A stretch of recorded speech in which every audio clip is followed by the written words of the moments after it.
guys, so today I'm going to be doing a book review on all the books that I've read so far. These are the books that I've kind of read over this short period of time. I would say it's been about probably a month since I've taken these books out. It's been a while since I've actually got to read this many books in a short period of time, but I think it's because now that exams are done and I'm in holiday season, I'm grateful to have the time to read more because I love reading. But yeah, so let's start with this book. It's called Cold Enough for Snow by Jessica Alb. I think I'm pronouncing the last name wrong, but I'm just looking at my laptop because I wrote notes on what I thought about each book. So for this one, it's about a daughter and mother going on a trip to Japan. And I would rate this one a 7 out of 10 because it kind of reflects the relationship between an immigrant mother and their child, and it shows the contrast of their upbringing and how that affected their relationship. And so this kind of reminded me of my relationship with my mom, so I really resonated with this book. And yeah, it's a nice short read. I probably read this within a day or two. So yeah, 7 out of 10 for this one. And then the next one is Miss Ice Sandwich by Miko Kawakami. This one was a really cute one. Also another easy short read. I would rate this 7.5 out of 10. This one I found really cute because it tells a story from a young boy's point of view and about how he has this crush on the ice sandwich lady, and then this kind of shows how innocent kids think and how pure they can be as well. And so this kind of contrasted with the harshness of the world in this book. And yeah, 7 out of 5 out of 10. And then the next one is Star by Yukio Mishima. So I'd rate this 6 out of 10 because it was a good book. And it's just a story about someone who's famous. And I guess it kind of just shows that even though someone is super famous and super idolized, that they are also human as well and have the same values, thoughts, feelings. And that they're just regular as well. The next one is Kitchen by Banana Yoshimoto. I would rate this a 6.5 out of 10. This was more on the sad side, I would say, because it talks about how two people connect after they lost someone or lost people in their lives. But it does kind of show that you can get through something even though you think you're alone, because there are other people that you can connect with. So this one's a pretty good one too. And then the next one is Untold Day and Night by Beisua. I couldn't finish this one. In my opinion, I just felt like it was all over the place, so it wasn't really cohesive, and I like reading books that are more cohesive, so I read probably like the first couple of chapters and I couldn't get into it. So yeah, I don't know, maybe it's just not my type of book that I like to read, but yeah, couldn't really finish this one, so I don't think I can really give it a rating. And then this one, The 10X Rule by Grant Cardone. Right, that's his name? Yeah. I was actually really excited for this book because a client of mine actually recommended it to me.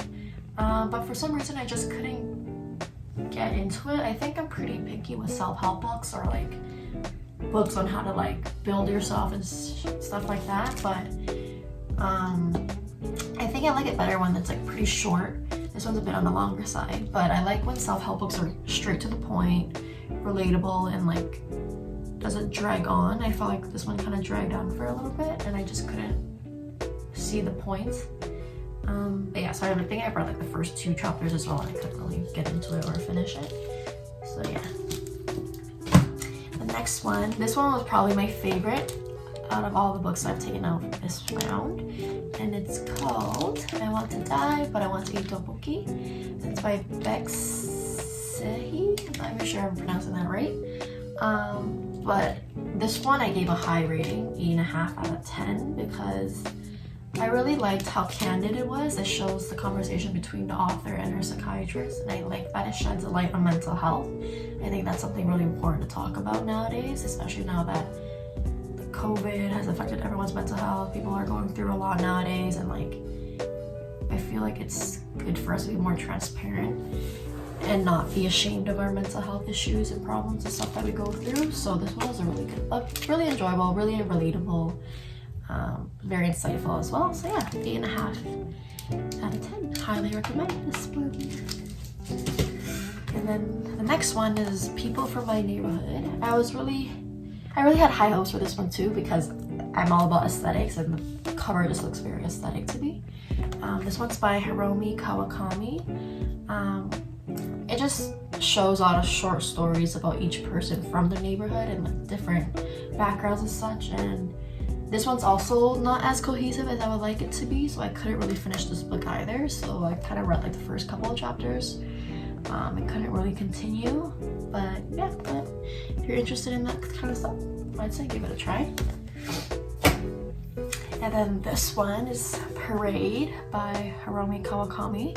Same author as a previous book I just showed, but this one was a nice, really short, easy read. I spent like probably 10 minutes reading this last night.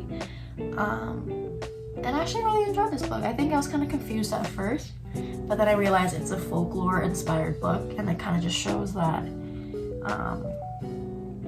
it just shows growth within the main character, because there's these creatures that kind of followed her around during childhood, and then she just talks about it with someone else. But I won't say more just because I don't want to ruin it, but I guess the overall picture is that it shows how the main character kind of grew from the experience that she talked about. But yeah, I like this too because it's such a short, easy read, and like I found the illustrations pretty aesthetic to look at. So I'd give this a 7.5 out of 10.